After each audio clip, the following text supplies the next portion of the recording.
process of getting up and rebuilding.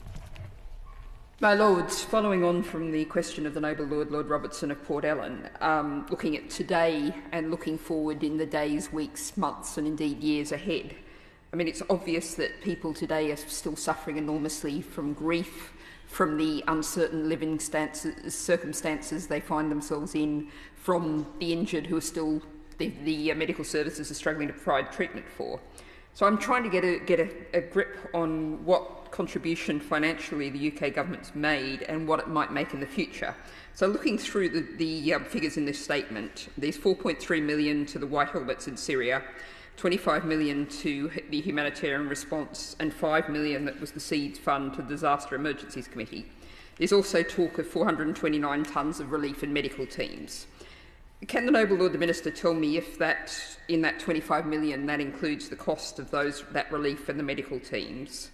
And the statement also refers to contributions from multilateral funds, the Humanitarian Fund, Education Cannot Wait and the World Bank. So is the government planning to make extra contributions to those multilateral funds to reflect Britain's share of what those funds have had to put into this emergency, unexpected situation, by definition what an earthquake is? And also, can the Noble Lord the Minister tell me if this money is extra money or are other things? We know how desperately strained all of our overseas assistance budgets are. Is this going to be taken from somewhere else in our overseas assistance budgets, or are we really genuinely going to put the extra money in, given, of course, that, as the front bench speakers noted, the British people have been hugely generous with more than £100 million? My Lords, I won't go through all the figures that I cited in my first response to the two front bench contributions.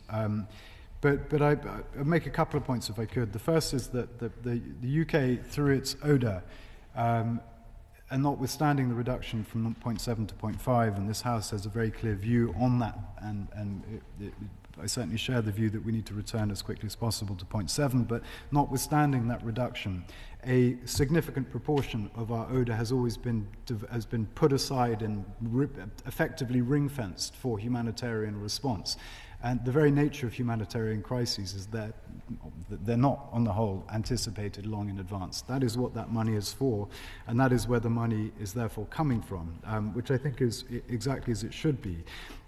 Noble Manus mentioned the multilaterals, the World Bank, and she named a number of other multilateral institutions. We are one of the biggest investors in the world in the multilateral system. Again, despite the cuts that we've seen in recent years, and many of those institutions exist in order to help countries through problems like that faced by Turkey and Syria today.